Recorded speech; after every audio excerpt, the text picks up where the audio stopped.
Welcome to my post-travel reset video. If you are new to my channel, my name is Faith. I am married, I have 2 kids, and we currently live in Kuala Lumpur, Malaysia. As people that work online and love travel and homeschool our kids, we travel quite a bit, and I filmed this video after getting back super late from a trip to Thailand. It was my first time traveling alone with 2 of our kids, and thankfully the trip went really smoothly, but we didn't get home until after 10 and the kids didn't get into bed until 11. And then just a few hours later, I was awoken by my very sick daughter throwing up. And this kind of spread throughout our family throughout the course of a week, so you will not be seeing my face much in this video because I was exhausted after doing loads of laundry in the middle of the night and caring for my daughter. So this is just going to be a video where I show you all of the things I typically do after we travel and spend a lot of time out of our house just to reset my kitchen, get it back in order. As you can see here, I am doing a ton of dishes. I just started by unloading the dishes we had done before we went on vacation. They were completely dry and needed to be put away.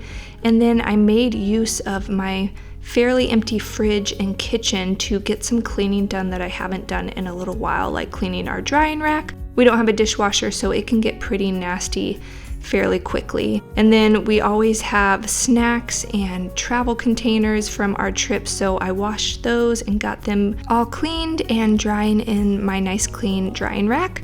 And then usually when I get back from a trip, I'm way more aware of all the grime and grit around my sink and under my drying rack, so just took some time to clean that out. Next, I tackled my fridge. I love doing this on a weekly basis. Whenever I need to go grocery shopping, I'll often take everything out of my fridge, wipe it down just before I bring back a ton of groceries. I decided to do this yet again after our trip. I first took out my kombucha and my sourdough starter because I needed to feed those and get my kombucha brewing again. And then I took everything out of my fridge. I had a lot more in my fridge than I normally tend to leave before we go on a trip. It was just one of those weeks where I couldn't get to everything, and I threw away some stuff that I knew would go bad, but stuff that I thought might still be okay, I kept in the fridge, and it ended up that we still had some veggies that were in good shape even though we had been gone for a week. But I just took some time to take everything completely out of the fridge, wipe down all of the shelves and the inside of my veggie drawer, and it felt so good to have a very clean fridge that I could restock with some fresh produce.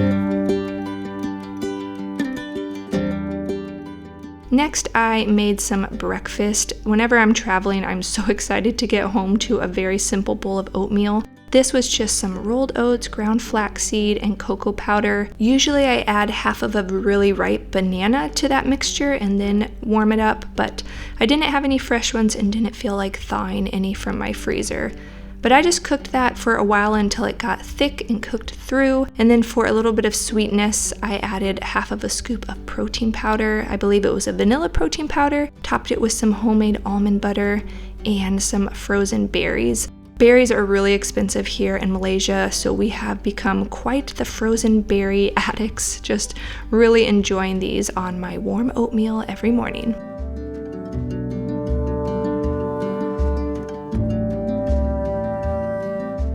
So ideally, I would have gotten the kids up and ready for the day, and we would have tried to get back on Malaysian time, but with my daughter being super sick, we couldn't really leave the house, so I just took an inventory of what I had in my pantry just to see what I could get by with without going to the grocery store, and then ultimately decided to make an online grocery order because all I had was some canned produce, plenty of stuff for baking and breakfast, but some veggies sounded really good, so I decided to place an online grocery order, and you will see that little haul in a little bit.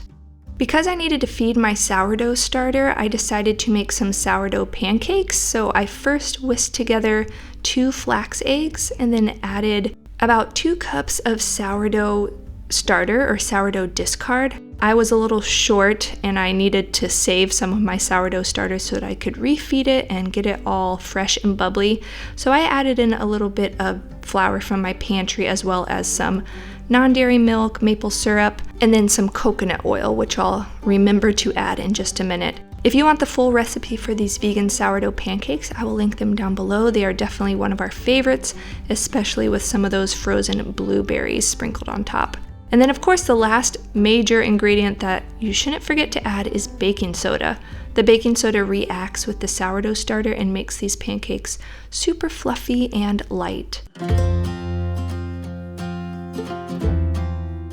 So once I made those pancakes, I figured out how much sourdough starter I had in my container, and then I just fed it with equal parts of flour and water. And I just built this up over the course of the next day or two to get it back to a larger amount so that I could bake with it more and make some bread. But I really didn't mind getting it super low by making those pancakes because now it is nice and fresh. So it's almost 10 a.m. and my kids are still sleeping, so they were definitely tired. I am going to make a couple pancakes, and once I have a few ready, I'm gonna wake them up. I don't know if my daughter will want to or be able to eat, but I know my son will be hungry, so let's get some pancakes going and then get those kids up. At this point, my batter is nice and bubbly because of the baking soda, so it is ready. You guys have seen me make pancakes so many times on this channel, so I'll just show you the basic process. We love our pancake griddle, not only for pancakes, but for grilled cheeses, quesadillas, marinated tofu or tempeh. It's just so nice to have a larger surface to cook on. So highly recommend this griddle. I will link one that is similar down below. My parents actually brought this to me here in Malaysia from Ireland, so I'm not sure I can find the exact one, but just search pancake griddle on Amazon and you will find something that you will use a ton once you have it in your kitchen, I'm sure. While I was cooking my pancakes, I also made an iced oat milk latte. I love my Toddy cold brew machine, and I still had this from before we went on our trip, but it stays fresh in the fridge for quite a while, and I just do 1 part coffee to 2 parts oat milk. This is a delicious drink that I enjoy most days. But once my pancakes were nice and cooked, I woke up those kiddos just to try to get them back on Malaysian time. I know it might seem shocking to you that my kids were still asleep at 10 in the morning, but that's actually not super uncommon for them. We kind of stay on an Asian time. We go to bed, usually they're in bed by 9 and sleep until 8 or 8:30, and then especially if they stay up late and miss naps while traveling, they will sleep in, which is really nice and was especially nice for me this morning to get some stuff done, to get my kitchen cleaned and organized, and to make some breakfast to last us for a few days. Once I got the kids fed, I ran down to our lobby to pick up a small grocery order. I definitely was not going to make it to the grocery store, so just picked up a few necessities. A little emergency grocery haul since my daughter is sick and we can't get to the store. Just need to stay home, so we got some Honey Nut Cheerios. Normally we get the normal kind, but I thought these might be good, and that's kind of all she can eat right now. We got some juice because we let our kids have kind of whatever they want when they're feeling sick, and that's a good way to stay hydrated. I needed bread flour to feed my sourdough starter, and then I need to make a batch of kombucha. And this is just my favorite tea, so I got some English breakfast tea. I didn't know what we'd eat today. I have a ton of sauces frozen in my freezer, so I thought I would just get some beans to go with some broccoli maybe, or cucumber, rice, kind of just make up some Buddha bowls and thaw one of the sauces. Oranges, bananas are staples in our house. Just needed some flour, so figured while I was ordering I would get some all-purpose flour. We always have eggs in the house for just a quick protein because we're not a fully plant-based house. But yeah, this was just a quick grocery order since we can't leave the house today, so I will put this all away. And this is a very realistic lunch that I ate on a day while caring for sick kids and trying to get back into the groove of things. I just had some of those Honey Nut Cheerios, bananas, and almond milk. I don't remember the last time I ate cereal for a meal, so this just shows how tired I was. After lunch, I just spent some time decanting some of the items that I bought. I have a fairly well-organized, stocked pantry most of the times, just so that I can bake whenever I need to or want to, and also maintain my sourdough starter. So I just put my bread flour for my sourdough starter away, as well as my all-purpose flour. I love to bake with whole wheat flour or spelt flour or make sourdough bread, but we do enjoy just baked goods on a fairly regular basis, so we usually have all-purpose flour available whenever we need it. I also put my veggies in my beautifully clean fridge, and that felt so good just to have some freshness, as well as these juicy oranges that my kids love when they are sick. So was very happy to have some fresh fruits and veggies in the fridge. Next, I started thinking about dinner, even though it was still the afternoon. I looked in my freezer and decided on one of the sauces that I had in there to start thawing so that I could have some kind of healthy, balanced dinner. And then I also saw some chickpeas that I had cooked in my last video and frozen and got those thawing as well. Next up, it was getting some kombucha started. I've showed this in a recent video, but this is one of my favorite things to have on hand when I'm hosting, and it is so inexpensive. The amount of money I save making my own kombucha is incredible. So I am just basically making a very sweet tea with English breakfast tea, some sugar, and then I dilute this very strong sweet tea with just purified water. And then all I have to do is add in the mother or the SCOBY, which is this really weird jelly-like substance. And then I add in about a cup's worth of the last batch of kombucha. I cover my container and allow this to sit for about 7 days here in Malaysia until it is ready to drink.